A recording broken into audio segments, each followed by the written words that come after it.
Hello, everyone, and welcome to another episode of the Running Tales podcast, part of the Everyday Athlete Podcast Network. Here on Running Tales, we like to tell the extraordinary stories of everyday athletes who do amazing things, from marathons to ultras, just for some people, just simply their first 5K.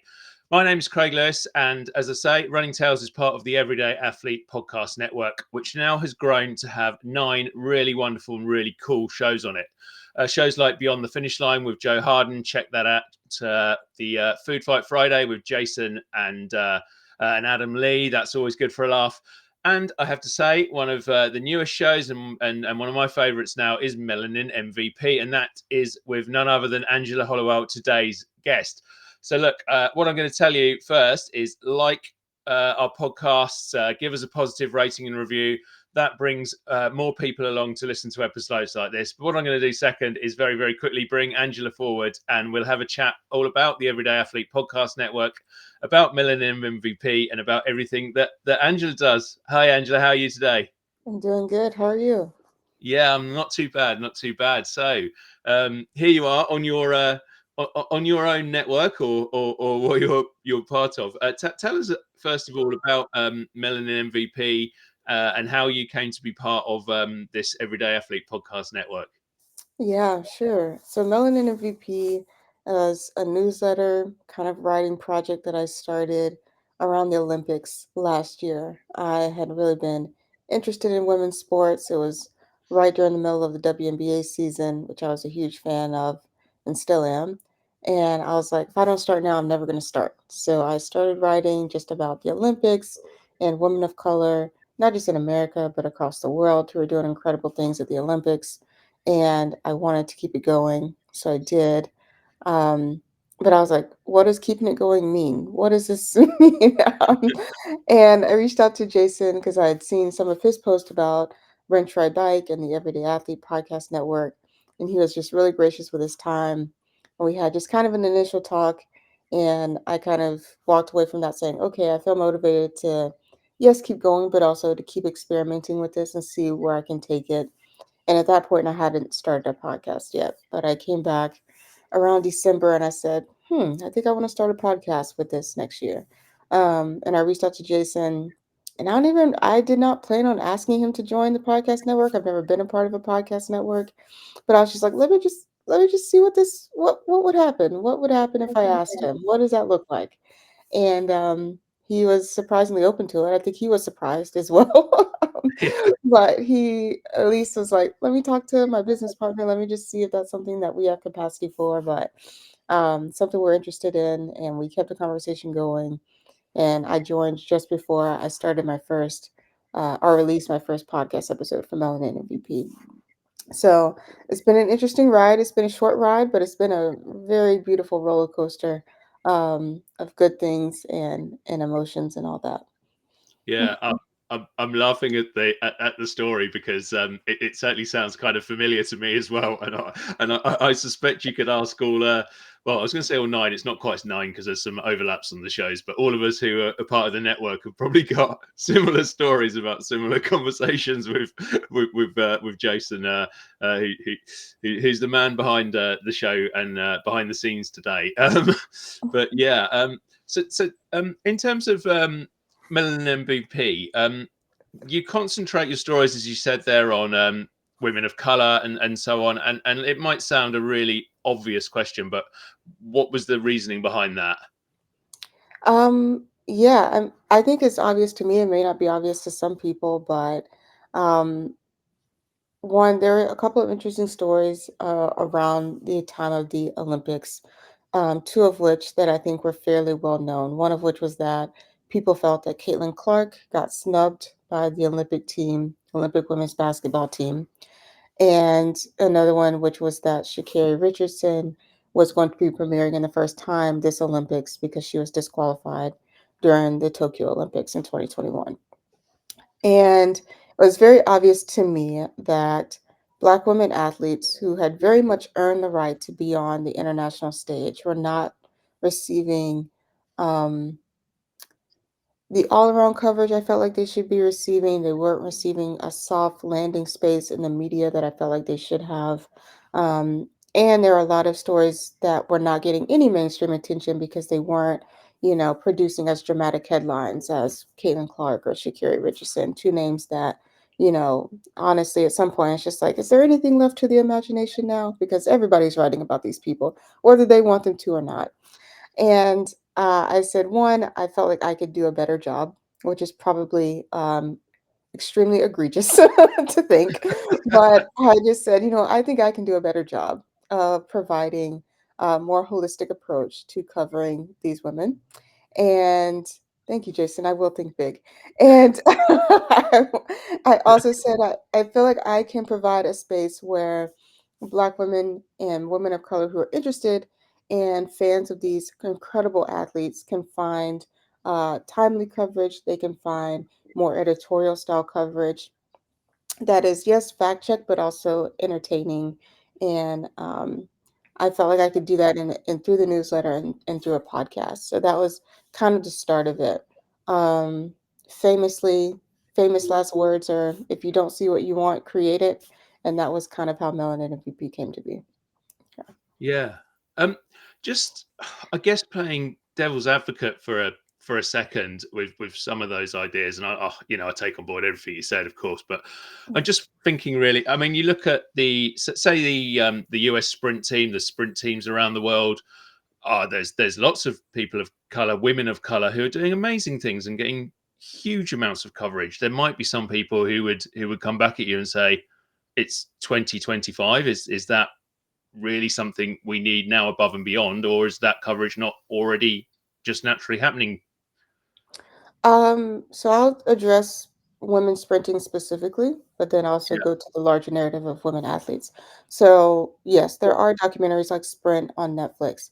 That was not at the impetus of media feeling as though they could do a better job of representing these people or giving them more coverage in mainstream media, particularly in documentaries. That was the impetus of US Grand Slam track, who is saying we need more energy, yes, around the Olympics, but also after the Olympics, because that's when everybody watches track, right? And Team USA, Team Jamaica, two incredible big track stories there for years and years and years, but also Team South Africa, Team Kenya, Team Britain, all of those stories are also coming into play. We had St. Lucia, our dog racing the horse, that we didn't yeah. see coming. So there's a lot of storylines there that I think I'm glad were captured. I think that is just the beginning. I think we could do more. I think that um, competitions like Athlos by Alexis Ohanian is starting to come to that. I think Grand Slam track is going to be a good improvement. But overall, this is, in the year 2025, you should also be asking, why are we only seeing two major documentaries and why are they only on Netflix? Why don't we have way more coverage about the Usain Bolts, the Shelly Ann Frazier's, the Jackie Joyner Cursors, like all these people that really should have gotten a lot more coverage, even after their time in running is over. So there's that. Overall, I think that yes, while Black women athletes are getting more, yeah, yeah, not everybody is a Netflix subscriber. So I agree with that. I think there should be more coverage of them. And yes, like a lot of Black women athletes have been getting more time in media, but again, it hasn't always been, quite frankly, kind. It has not always, quite frankly, been accurate. It has not always been measured. Whenever someone looks at Caitlin Clark wrong, there's a headline about it, right? What about the headline when they break a new record? Asia Wilson broke 1,000 points in a season, and it definitely didn't get the fanfare that it should have gotten at that game. So, which is ironically a fever game. I'm not trying to pick on Caitlin Clark. I have no problem with her, but there's a pattern here, right? About where does media coverage come into play with these women, and can it be more measured? Which I think the answer is yes. And so, how can we be a part of giving women their flowers when the flowers are timely, right? And how can we be a part of adding to the overall narrative to maybe balance it out a little bit more with these women? No, that's really interesting, and I mean, it comes into my head there a different sport, obviously, but thinking about the type of coverage that absolute champion and legend of the game she plays, Serena Williams, sometimes gets. I mean, how can somebody be that good and still get criticized, not only for the way she plays, but the way she looks? Yeah, Yeah, incredible, really. yeah, Um, so yeah, that just came into my head. My other thought was, as you know, we do the Substack on Running Tales, and I wrote a little piece about Melanin MVP coming along and about Tidy Pickett, who I didn't know anything about really before I wrote that piece. And for those people listening today who don't, Tidy Pickett was the first African American woman to run at the Olympics way back in 1936, and that was at the Berlin Games, and she had the, I'm sure, great joy of doing that in front of none other than Adolf Hitler. So wow, as much as anything else. But yeah, we spoke about to Dr. Terence House on last week's Running Tales about that. And sorry, this is a really long question, but basically what I'm talking about now is kind of that she was excluded from the US team, and that happened in 1936. And some of the bite back I got from people on that was, well, that was 1936. It doesn't happen now. But I guess kind of what you're saying is, well, actually have a look a bit closer, and this is still an issue. yeah. A little bit, yeah. And I think, exclusion can look a lot of different ways. Exclusion could be media coverage, exclusion could be brand deals, access to sponsors. And exclusion can really mean pay, which a lot of it does now, is women's pay for women athletes is not where it needs to be in comparison to their male counterparts. Yeah, yeah.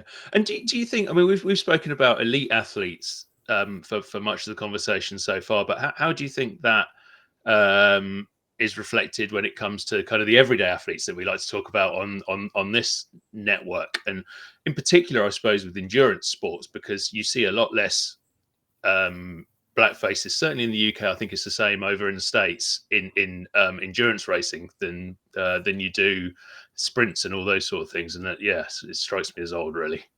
Yeah, I think something that I'm noticing as I'm interviewing everyday athletes and kind of working in this space now is that two things. One, people of color, and particularly women of color, they participate in sports and they support athletes because it is a social activity, not necessarily because they want to compete. There are people who do competitive racing, competitive cycling, competitive running. They're trying to beat their last PR at their next marathon, but ultimately, they're doing it and they're participating in a race because they're going to see their friends. They're going to hang out. They get to train with their friends. It's a social activity for them more so than it is this competitive thing. And the other half of that is some of it is access, right? In America, we could do a lot better in terms of infrastructure that would allow people to safely bike and run and swim in their local communities. So I think that, one of them is systemic, it's going to be a long time to change that. But the other one, I think, is just a recognition of the fact that people have different motivations for working out or participating in races and rides. Yeah.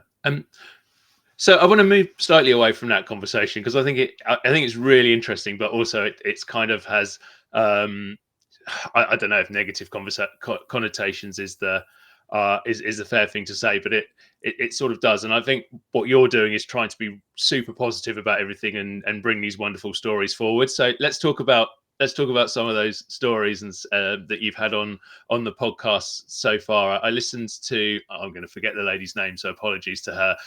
The lady you had on was from Fast Chicks. That was just an incredible story. Yeah, tell us a little bit about that. I loved it. Yeah, Ivana's a character. She's great. But she is a military veteran. When she was in the military, she was moving around. She got into triathlete competitions and training. And when she left, she said, I want to keep doing this, but I want to see more people that look like me. So again, she's like, I don't see it, so I'm going to create it. And she Yeah. created this incredible network of women across the United States who compete in triathletes and support each other at different races. And I love her approach to it. I think she could have easily just left it at, this is a social thing. We're just supporting people who are already in the space. But she does a lot of work, one in recruiting me, but also in recruiting other people to get into triathlons and training and supporting each other through sharing gear if they have it, sharing resources, talking about different races they're going to be at, all that type of stuff. Yeah, I mean, it seems to be a real theme, doesn't it? The idea of kind of, if it doesn't exist, go out and create it. How much is that a guiding light, both in what you do, but in the stories of the people you speak to? I would say it's pretty up there. It's pretty up there as a North Star. And I think for some people, because we've had like Latino Outdoors come on and they do a lot of just outdoor activities um, for people to get outdoors and get active with their community all across the country. Um, we have another one coming up this month with the Montgomery Bike Club, which is, getting people out in Montgomery, Alabama, riding and advocating for bike safety. So I think, a lot of it is just that, nobody wakes up one day and is like, you know what, I'm going to change the world. Well, maybe they do. And I think that's a good thing. Maybe I'm one of those people. But some people, they're also just like starting from humble beginnings, just saying, you know what, if I'm interested in it, there's got to be somebody else that's interested in it. And if it solves a problem for these two people, that's enough. But of course, so many more people have this problem or have this desire to be a part of something that's beautiful and meaningful and that gets them moving. And who doesn't love that? Yeah, definitely, definitely, and I suppose that brings them to the question of sort of how important do you think it is for people, just generally, to get involved and be active and get out there and be part of their community and be, I suppose, be an athlete, be a cyclist, be a runner, whatever it might be. I think outdoor groups and just getting outside is just it's one of the best ways to one meet people, but see your local community in a different way. One of the first things I did when I moved here to North Carolina was look up outdoor Afro and see if I could connect with some people there. I connected with some people in Bike Durham, which is my local cycling group, Oaks and Spokes, which is the Raleigh cycling group. Black Girls Do Bike, incredible group here as well. We have a Raleigh Durham chapter. So all these groups, and I'm sure there are so many more that are in different places as well. But and run clubs, there's some run clubs now. I don't personally run, but those exist as well for people who are interested in that. But it's just a way to meet people. I've met so many incredible people that way. I've gotten outside to see different parts of the city that way. And you know what? Sometimes you just want a little accountability. I'm fine going for a walk or a hike or a bike ride on my own.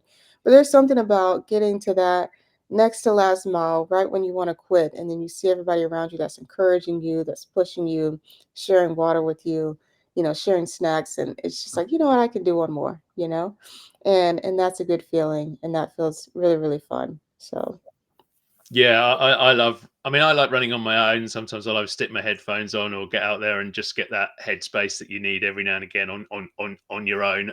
But running with a group is brilliant for that accountability and just chatting and learning each other's life stories and heading off for food afterwards and all the good stuff. And you kind of find, I don't know if you find this with the cycling and stuff as well, but with me and running, you sort of find out, you think you've been running 2 miles and suddenly someone will go, "Oh, you've been running 8," and you're like, "Wow, how did that happen?" Because I've just been chatting. yeah, I love that. I love it. It's just like the time passes differently when you're with the group. Yeah, for sure, for sure. You mentioned the this is the Running Tales podcast, and you mentioned this the words that are like swearing for us on here. I'm not a runner myself, but before I quiz you on that, you are a cyclist. So tell us a little bit about the cycling that you do, because you've done, I think, some pretty epic cycling.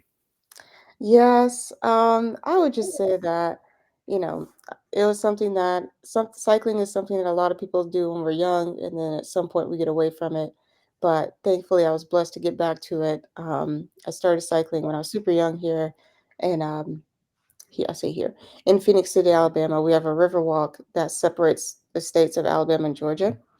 And the Riverwalk, it goes for miles. It can take you all the way to the military base, and it could take you up to this beautiful thing called Oxbow Meadows, which was like this kind of gerarium, like where you could see butterflies and plants and all these other beautiful things.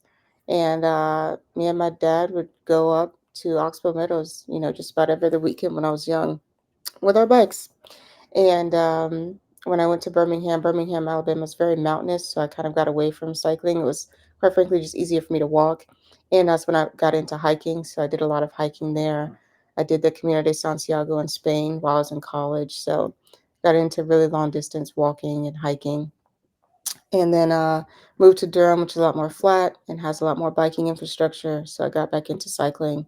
And yeah, I've been cycling pretty much ever since. Um, and it's been a good ride. I think cycling for me is different from going for a walk. Going for a walk is just as much about the mental aspects of it and getting into that headspace. I get a lot of ideas when I go on walks. Mm. But cycling for me is also just about like releasing tension in my body. Sometimes I listen to music, sometimes I listen to a podcast. I'm not really in a place where I can jot down ideas, so I don't get as many ideas there. But yeah, you cover more ground quickly, and it just opens up my mind so much. Where it's just like if I'm overthinking, or if I'm in my head, or if I've been in meetings all day, it's just a great way to get out and just move my body and release some of that tension. So I like it for that aspect for sure. Yeah, and are you a competitive cyclist? Do you do a lot of races as well on top of the enjoyment? No, I think I have been inspired to at least participate in a relay of some kind with a triathlon group. So that might be something that I do this year. My kind of, I know this is crazy, but my Masogi for the year is to do a 100-mile cycling ride. So that's my goal for the year. But beyond that, no real competitive spirit here, unfortunately. Yeah. Sometimes it's good just to do things for the enjoyment, isn't it? That's the bottom line of what we should all be doing, is looking to find the fun in these things. Yeah, we do Misogi on during mine. Yes. Okay, great. So I don't sound crazy. Good, good, good. What's misogi? Because I don't know, I'm ignorant in. I got it from Jesse Eitzler. I hope that's how he says his name. But he talks about making, one really big goal for the year. Okay. Um, and it's a Japanese term called misogi. And my misogi for the year is to do a 100-mile bike ride. So, Oh wow. And yeah. what's the furthest you've done to date? Not 100 miles, probably. It was, probably like a 15-mile social ride, I think. Yeah, 15. Okay, So so it's this like I is went to a lot different more. yeah, I went to, like, different breweries. It was part of a charity ride, so, donate money and go to different breweries, get drinks, and come on back. It was great.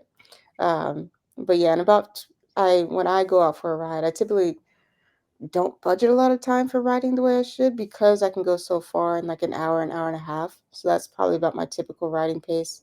Yeah. I do about between 10 to 15 when I go out for a ride. So I need to start working on my distance here if I'm going to hit that 100-mile goal. But we'll get there. Do you have a route in mind and a plan for it? You've got a group to help you through, maybe? I should get one. I think my first goal was maybe to a get on a relay team for a half Ironman because that's about 56 miles. So work up to a half Ironman and then work up to maybe a full Ironman, which is about 112. But if I don't do that, when I was first started riding back in Durham, I was a part of a nonprofit called the East Coast Greenway Alliance. So there are a couple of like city to city rides that are about 100 miles. So there's a New York, and I could probably easily get access to the routes, but I could probably do a New York City to Philly ride. That's about 120 miles. And that would be two cool cities to do a bike ride between. Yeah. Um, and then there's a couple more. I think I could probably do like there's a route from DC to Baltimore that would probably be really cool. So there's a couple, and some Boston, Massachusetts to Portland, Maine. That would also be like probably about 100 miles by bike. So there are a couple that I think some city to city rides that I could get in 100 miles if I wanted to get in 100 miles. So Oh yeah. well, good luck with it. Good luck with it. It sounds somehow I think I'm really terrible at cycling. When I was a kid, we lived on a road that was basically like that, perfect hill training stuff. But at the bottom of it was pretty much a motorway. I didn't run up and down that road, by the way. I was very young, but it was too steep. My mum and dad very sensibly, I suspect, sort of looked at it and looked at the cars whizzing by 60 miles an hour at the bottom of our road and said, "You're not getting on a bike at that Yeah. age." So we moved house when I was about 12, but by that point I was running around and walking everywhere, and I just went, nah, I don't need to. So I've learned since, but I've never really done any proper cycling. So in some weird way, not that I've run 100 miles either. The most I've run is about 70 miles, but and that was a walk. um, but somehow cycling 100 miles sounds harder and longer than running it to me. I don't think so. I think it sounds so much It's better. me. Oh man, I don't know. I don't know. If you ride for 5 miles, I will run for 5 miles at some point. That'll be ideal. So has running never been something that sort of interests you? You've obviously done a lot of walking. Yeah, yeah, running has never had that same appeal. I just maybe personally felt like there was too much jiggling going on. It just looks uncomfortable, was uncomfortable for me as a kid. Yeah, I just never really got into it. Do you think you could have your arm twisted? I mean, perhaps listening to some of these stories on this network, and that you're talking to people who are constantly telling you about amazing things they've done, not only when cycling but running as well. Yeah, I mean, for a shorter distance, sure. I don't know Mm. if I'll ever see myself as like an ultra runner or anything, or someone who does marathons. But I don't know. It's been a YouTuber trend to like do a marathon completely unprepared. I will not be doing that, but I think that I could be convinced to do a little 5K for charity or something like that. I would do a shorter distance for a good cause. I could do that. Yeah, do you know what? Actually, I think like we tend to speak to people who have, for understandable reasons, who've done incredible things, and sometimes when you're involved in those conversations so much, it seems like every second person is doing 100 miler or cycling 100 miles or doing a full Ironman or something ridiculous. Well, when actually for so many people, the peak of achievement is that 5 or 10K race. And I think that's really important to remember, actually. Yeah. Okay. Okay. I received that. I received that. Yeah, we're gonna get you out there. Go and do your 5K. I gotta stop being on podcasts on this because everybody keeps trying to recruit me to do something different, and I'm like, guys. Let's rewind a little bit and Jason says the sales pitch is coming on hard. I've got to shout for the wonder of running. You'll love it once you're started. You'll never stop. I don't know if that's the truth, but okay. Let's talk about something that you definitely do love, and that is kind of storytelling, and you've been a writer. You are a writer. You are a broadcaster as well. When did that love of storytelling first come to you? Was it something you always loved? I think it also came when I did the Camino de Santiago. One thing that I'm learning about myself is that long distance journeys, not by car or by train or by airplane, really unlock something for me. So when I did the Camino de Santiago in 2014, I didn't have any kind of camera or anything, I just had my phone, and my phone factory reset itself, like, a month after I got back from Spain, so I have Ah, no pictures from that event, and I was like, "Never again," and so I worked the whole summer, and I invested that money into a camera, and I haven't looked back. I did the Camino de Santiago in 2023, so 9 years after the first time, and after that, I was like, I journaled every day and I was like, you know what? I want to start writing long form. And so I yeah, did. And then later that December, I started um, writing my newsletter, my first newsletter. So I'm hoping that with my next long distance, either bikepacking journey or cycling ride, that it will unlock something else in me. Um, and I'm not sure what that is, but I'm excited to be open to whatever happens. Um, I've been pleasantly surprised with the journey so far. I think it's been really beautiful to tell stories in the way that I do. And yeah, I don't know. I never actually thought about that or articulated that until now, that long distance journeys have have really what's been unlocked the storytelling kind of part of my brain. But yeah. Yeah, no, that's really cool, and I think there is something about those long distance stories that can really get you. You got the time to think and dwell on things in a good way and start to come up with all those sort of wonderful ideas as well. And did you always, when you sort of got into it, did you always think, I'm going to do this across and as a few different mediums, with photography and writing and broadcast and film and so on, rather than just simply, oh, I'm going to be a writer? No. So other famous last words are, "I'll never do that." When I first started photography, and I would see like these elaborate, like when I started photography in college, there was a definitive gap between photographers and videographers in a way Yeah. that there is not now, right? Almost every camera has to have pretty good photo specs and pretty good video specs, but that was not the case when I first started. This was before mirrorless cameras came onto the market. Mm, So there is a definitive gap. And I knew that that gap was one, expensive, and two, required just a separate set of skills of being a photographer. And I just said, you know what, I'll never do that. I was knew a lot of people who were in the filmmaking industry that had really big, expensive setups, really heavy looking setups. And I was just like, I don't want to walk around with all of that. Fast forward to 2018, I had started dabbling in videography. I was like, you know what? I'll never miss a movement if I just press record. Like, this will be great. mm. And I got into videography. So that was the end of that. I'll never do that. And now look at me now. I'm doing whole documentary films by myself. And then in terms of writing, I coming from the documentary space, there isn't a whole lot of writing there. Um, but I did a political campaign in 2022, and Abbott Elementary came out around that time, and I had another group of friends locally in the Raleigh area who were doing their own mockumentary. And so I think I just got like really enraptured with like the mockumentary style because it is part like truth, but also part comedy. And I Yeah. felt like my personality as a human really resonated with that style of filmmaking. And I was like, I think I can write a mockumentary. And so that was also part of the writing journey. Like, okay, how do I blend a current interest with a past interest? And that was kind of the start of me into writing. And then, of course, that got accelerated when I went to Spain again and was like, no, I want to have a writing habit. I want to publish something. And like, yeah.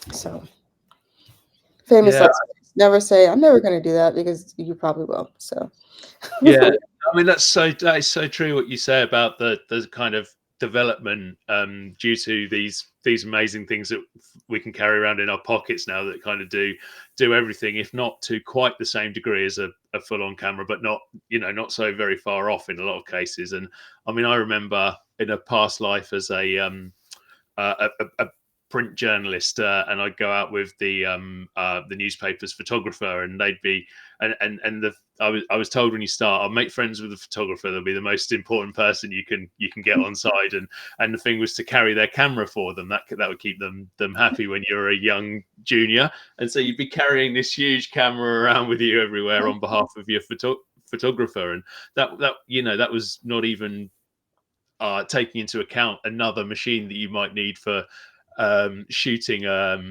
video or whatever. And it's all so completely different now. Where I ended up 3 or 4 years ago at the BBC, and we were being given training courses where mobile phones were being used to capture amazing kind of documentary footage and news footage in war zones in real time and sending it straight back. And those changes have just been they've just been absolutely incredible, haven't they?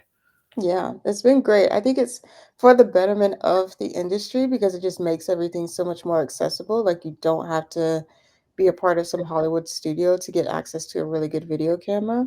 Yeah. So there's, and especially in my case, there's now a lot of stories that I get to tell, that I can tell a lot less expensively than, a big agency can, but it's still stories that are worth telling, in my opinion. So I still have access to do that in a way that's meaningful and gives people the quality that, their stories deserve. So I appreciate it.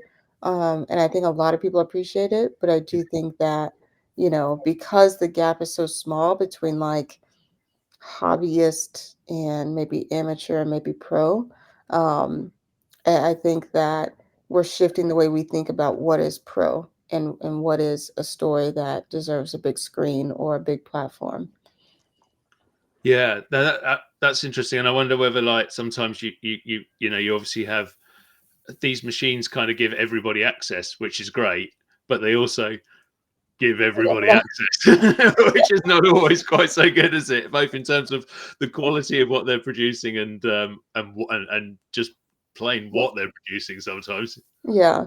Yeah. I mean, I think that is, I don't want to make excuses for people who probably do demonstrative things with these incredible pieces of tech and camera gear. But I will say that for the mass majority of people, people are trying to do something just cool and fun and Mm. impactful. And I think at least now that it's out there and we're aware of it, we can do something about it. Like we can course correct to Yeah, decrease like the amount of negative things happening or just not great things happening. But I think it's all in that good though, for sure. yeah, definitely. And when it comes to some of the documentaries and the writing that you've done, we've obviously focused on the stuff you've done around I suppose sports and so on. But you do that's not the only field that you've worked in, is it? Right, right. Yeah, I would say like most of my work has been in like the outdoor environmental justice kind of space. Mm. Um, and so I've been kind of like sports adjacent for a while because a lot of people who run, a lot of people who bike, a lot of people who walk use greenways and trail networks and are part of those films. So Yeah. Do you think there's a real kind of connection then between, I guess, the environmental movement, if that's the right phrase, and the people who do sports like running and cycling and so on? absolutely, absolutely. I would say that a lot of the people that bike on a regular basis are not actually your competitive people in your local community. A lot of people who bike on a regular basis are people who are biking to commute. They're biking to just get around. And a lot of people bike to commute because they care about the climate, they care about their environmental impact. And they're saying, well, if it's, something shorter than 5 to 10 miles, why not use my bike? Why would I move my car for that? Especially if I'm not hauling anything, which most people are not. Um, l- Jason says, living in Seattle, you saw so many people riding bikes to and from work, to and from coffee. It was gorgeous to see. It is gorgeous to see. It's freaking great. And you know what I've noticed on my bike when I'm riding, because I've ridden downtown to go hang with friends or just riding for personal recreational sport, people wave more. People are not waving at you in your car unless they're waving you off the road or they're flipping you off or doing something crazy. They're not doing nice hand gestures when they're, but when they're on the bike, people are waving, they're saying hello. If you stop for any reason, people are checking on you. It's just, it's just so true. I mean, like it's just a friendlier environment. It's a great way to meet people in your local area. And, sometimes you see regulars on the trail, people with their dogs, people with their strollers, just all types of people. And so it's just a lot more like face to face contact and just great, great vibes, on the trail. And so I think we should have more of that, if nothing else. It humanizes people more when you're on the trail. So, Yeah, no, I completely agree, and I do the same out running. You wave at somebody coming the other way, sort of thing, and then everybody does that and says hello and so on. How do you think that message can get across to people? I mean, is it a case of getting it into schools? Because much as we're a community here who kind of knows this already, but the vast majority of people, sadly, are probably still getting in their cars and taking that for even 5 minute journeys round to the shop or whatever. yeah, I think the answer may rely on the parents because I think there are a lot of parents who may want to be able to walk their kids to school or may want their kids to walk to school with other kids or bike to school, but there just isn't safe infrastructure for them to do so. And I Mm, think if parents really felt like infrastructure should be made safe for kids, then it would happen because making infrastructure safe for kids makes infrastructure safe for everyone. And that's what we need really is we need to push for infrastructure that's great for everyone, not just for able-bodied people who have the money to afford a car. And I think there's been a lot of different initiatives around this. I'm a part of or I'm on the board of an organization that advocates for this type of stuff, and we do a lot of things to meet the demand that is, safe biking, education. But ultimately, a lot of it comes down to people need safe places to walk and bike and get access to the bus system. And a lot of that comes down to people understanding who benefits from this, because people, even if you're driving, you benefit from safe walking and biking infrastructure. If less people are on the road, one, your commute time is going to go down and it's going to be safer. You're going to be less likely to get into an accident. And for people who are walking and biking more, that becomes an option for you not to always use your car, for shorter distances. So it really helps people just get active. It helps people be safe, and it helps people be seen. And that those are really important things when it comes to just getting outside. So Yeah, I mean, I know in the UK, and this may be, I suspect, is different in America, but it might have. I'm thinking ultimately the same.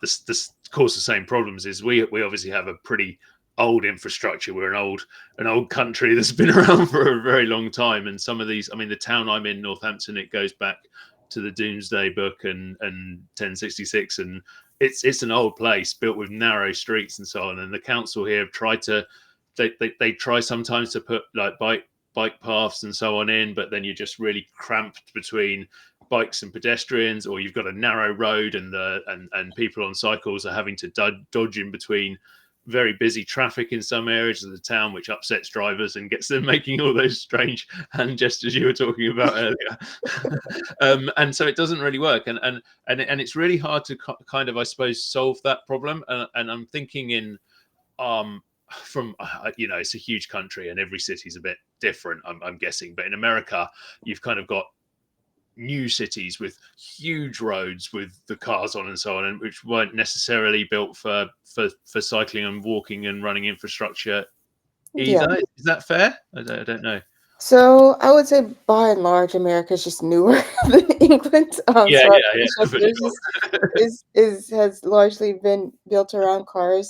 What I will say is that there are a lot of projects and emphasis around reimagining our roads. So when roads need to be repaved, it's like, okay, we could repave the road as it currently is, or we could take this 2 lane down to a 1 lane and give that second lane to a multi-use path, right? Or we could take this 6 lane highway and put it not here. We can not destroy a whole neighborhood. Maybe we can actually use this to connect people in a different way. Because that's something that we're looking at here in Durham, reimagining a major highway here, part of it at least. And there's also just a different history of the roads here. So a lot of highways were used to divide communities and to Yeah, disrupt communities that were previously there, which is unfortunate. So I think uh, we are doing a lot of learning about our history right now. We are, from the outside looking in, learning very freaking slowly, but we are in a stage where we are learning about our history, and we're trying to work with the present tools that we have to not necessarily just correct, but or rewrite, but to reconstruct a better vision for our communities right now based on the skills and tools available to us. And so I'm hoping that that continues to happen. I'm hoping that what's happening at the federal level is just a bump in the road, in terms of a lot of the progress that we have made, in people being more aware of how car centric some of our bigger cities are, and how we can learn from some of the places that have done a really great job in implementing um, different types of infrastructure for people that aren't just car drivers.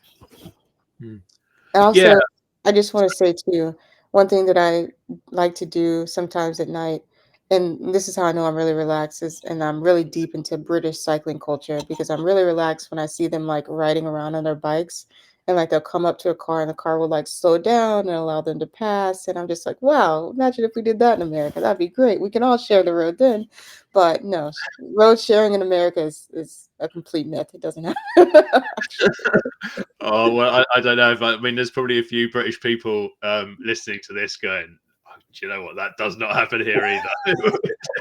there are a lot of there's a lot of arguments that tend to happen still between those in cars and those on bikes, despite the fact that occasionally, everyone does get along. And we also seem to have this thing where it gets, I think it gets passed along to the next. The next mode of transport down, if you like. So lorries will bully cars, and then cars will bully bikes, and then Yeah. bikes will go on the pavement and run into runners, and then runners will get in the way of pedestrians, and the poor pedestrian there's no one for them to bully at the bottom of it all. Yeah. They've got to go for a walk. But yeah, hopefully we can find a situation where everyone can kind of walk together, because as we said earlier, it does have this, getting out there and doing this exercise has such a positive result on people individually and on those groups that run together that we spoke about, and on I think communities as a whole, doesn't it? Yeah, it does. It does. Healthy communities are vibrant communities. Healthy communities are active and engaged communities, and healthy communities are supportive, and that's what we need more of. You know. Yeah, and I'm thinking about what you were saying about the kind of, I don't know, I don't want to get too political, because this is a running podcast ultimately, but Yeah. I think maybe there's a habit, and perhaps someone will say this the complete opposite way around, depending on what their views, but they look and they go, Barack Obama, bright new future, everything's going to be wonderful. Donald Trump, oh my word, everything's going to be awful. And actually, the world tends to, these huge figures have a big impact, but the world, as you say, tends to just carry on below the surface, and that is perhaps where real change happens. Yeah, I like to think so. I like to think that, and I maybe again, I'm from Alabama, so I have a very probably different opinion than most about where change happens. But I do think that change does happen at the grassroots level. Like, do I think that there are negative and positive consequences to every federal, leader? Sure. Yeah. Do I think that overall that is the end all be all in what happens in society or in policy at that point? Not necessarily at all. Um, so I do wish that we got past that as a people. Like I just don't think it really affects largely what we're able to accomplish as people, right? Hmm. And do you think sometimes that big messaging takes away from uh, perhaps more important things closer to your heart, like the environmental question and so on? We're not talking about that enough because of all the other noise. I think the environment in general is one issue that just gets pushed to the back burner because it never feels like an ever-present, like urgent need, like healthcare or the economy, or I don't know, insert other thing here. Yeah, Um, I think it just I mean, like you can't even name three politicians probably that ran on, the environment or environmental justice being probably a hallmark of their policy stance. Um, I think, it's unfortunate that we kind of keep having this thing where we're like, oh, California's on fire. Oh, Asheville, North Carolina just got flooded. When the hell did we think that was going to happen? Like, we haven't, when it's like too late almost, we have those conversations. But mm, um, and in terms of people running on that, I just don't see people, they just haven't. And I don't really know why. I don't know why that's not a bigger thing. People aren't running on like, I'm gonna make more bike trails. It's just not a big calling card for people running for office. I don't know yeah. about in Europe or in the Britain, but not in America at least. No, I think some Green parties have done okay in Europe, and because of the system of voting there, where you've got almost a proportional representation system, that gives smaller parties a chance to be in power a bit more. So if you're a Green Party and you poll say 15%, well, you might actually end up with a position in cabinet or whatever. Whereas in with the American system, which I think is it's quite different, but it's broadly based in a way on the system we've got in the UK in terms of like one vote means one vote for each party. Obviously, you've got a two-party system there, but we've Yeah. pretty much got a two, maybe three-party system here as well. And it just means that if you poll 10-15%, you don't end up with anything. So we have the Green Party that does okay here, but I think it's got one, maybe two members of parliament, which is very hard to make a big difference. And probably with as with it with most countries around the world, I suspect the bottom line comes down to money and who's got it, and everybody wants a bit of it, so they vote for the. You know, when you're talking down the cafe, you care about the green policies. When you're at home or in the voting booth, you vote for the party that's going to bring you the most money in, or that seems to be the case with a lot of people. But that's just my random opinion, and we've already moved on away from running and cycling and podcasting. So, All but good. All good. it's all good. Yeah. I just wanted to maybe move back on track on that, and obviously as a podcaster, Jason just mentioning Isaac Kenyon in the UK. He really is a great person to follow when it comes to environment and endurance sports. We had Isaac on the Running Tales podcast because he's a big runner and adventurer as well. Back before we became part of Everyday Athlete Podcast Network, and yeah, he's a fantastic guy on environmental issues. But yeah, sorry, I was going to move on and just mention quickly about, obviously as a podcaster yourself, when you're out cycling, do you listen to podcasts, or do you tend to listen to music, or just the world as it goes by? A mix of all three. It just kind of depends on the day. If I'm going on a new trail, I'll typically listen to music, so that people can hear me coming and they recognize that that's music. I think if you're listening to a podcast, sometimes I listen to them out loud too. Like I don't always listen in my Bluetooth like headphones when I'm cycling. So sometimes if I have on a podcast, I think people just think that two people are talking and they don't Yeah, recognize that I'm coming like on my bike. Until it's too late. So typically, if I do listen to a podcast on the bike, I do try to remember that, and I'll put it like in my headphones. But sometimes I just like to go without anything. Again, it's a time for me to be free. It's a time for me to get out of the house, and sometimes too, I'm going after a string of meetings, so yeah, I don't want to hear any voices. I'm good with just the sounds of nature, and that's good enough for me. yeah, definitely. I mean, it is a really good way, whether running or cycling, to get out there and connect with nature and just get away from all that buzz that's a constant in life today. Yeah.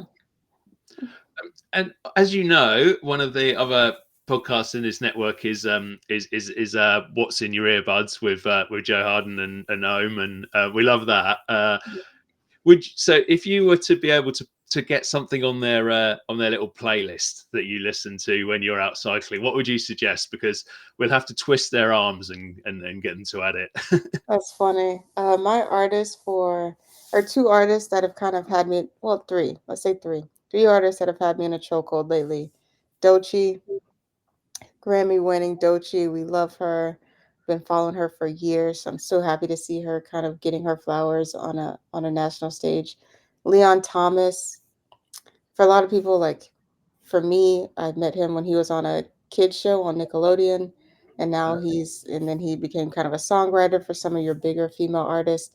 And his last album was incredible. Love it. He did a Tiny Desk in February. Love Leon Thomas. Highly recommend. And then last but not least, I gotta give it up for Duran Bernard. Duran Bernard is also like R&B type, but he's really been coming into his own. He did a really great EP last year, and he just released an album last month. So those are my top three right now that have been in my earbuds. So Oh, awesome. There you go, Joe. Get those on the playlist. It is the most eclectic and frankly brilliantly ridiculous playlist. I don't know if you've Jason's telling them right now, so we get those on there. If you don't know, What's in Your Earbuds is Joe and Ohm talking about music that everyone does, and they've created a Spotify playlist off the back of it. And this is just saying, Angela, I don't know how much you've listened to it. It's the most random playlist in the world. It goes from like crash heavy metal to R&B to I think DuckTales. The DuckTales theme tune is on there, I love which it. I love always it. gets me going. I love it. Those are the best. Those are the best. You get to discover something, but also hear something familiar. So it's nice. It's nice. Yeah, no, I really like the I like the playlist, and it's something I certainly stick in my ears when I'm out running and on my own, and yeah, just it's the funny ones that come up that really get you going. I mean, Joe's had a friend who's put a load of weird spoof ones on there, and there's some Halloween ones on there because they did a Halloween special thing, and when they pop up in mid-February, that's nice and weird as well. Oh, that's funny. Yeah, good stuff. So, Angela, what's you mentioned a couple of things earlier, I think, but what's coming up on Melanin MVP for people to listen to soon? We have the episode with Montgomery Bike Club. That's going to be coming up. We actually are doing a documentary on the Selma to Montgomery bike ride. That's going to be coming up. That's probably going to be one of our first YouTube videos. Um, And in terms of just articles and stuff, March here is March Madness, which is what we call the NCAA basketball tournament. So I'll be doing a lot of coverage for that and trying not to make it too women's basketball heavy, trying to mix in some other things. So we'll be talking, but this month I do get to indulge myself with women's basketball, so I am going to do that. So that's what's coming out this month. Good stuff. And aside from in this podcast network and so on, where can people find your work and find your writing? Yes, so we do have a newsletter. You can sign up at www.melaninmvp.com. And you can find me hanging out on LinkedIn at Angela Hollowell, or you can find me on Threads, also Angela D. Hollowell. Superb. Oh well, yeah. I love the podcast. I love listening to you. The guests you've had on so far have been great. So I'm really looking forward to some more of them. And yeah, looking forward to catching up with some of the other good stuff as well. So Angela, thank you so much for joining me today on the Running Tales podcast. We are going to get you out doing that 5K.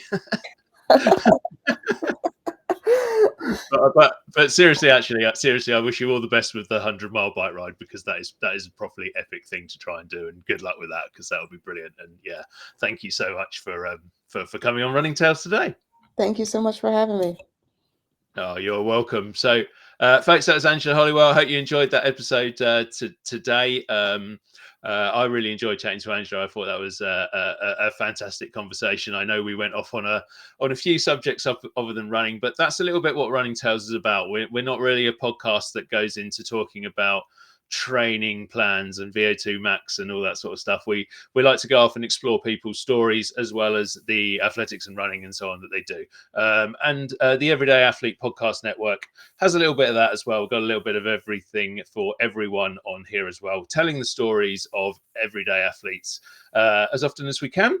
We will be back here on Running Tales in another 2 weeks' time, where I think, if I've got my timings right, we will be speaking to none other than Adam Lee of Food Fight Friday and much more fame. Of course, he's the host of the brilliant community trail running podcast as well. So go and check that out, folks. I might have to start thinking of some weird and wonderful foods that I can throw at Adam on a trail. So yeah, Adam's up next. We'll have that in 2 weeks' time. Check out all the previous episodes. Do please give us a positive rating, a positive review.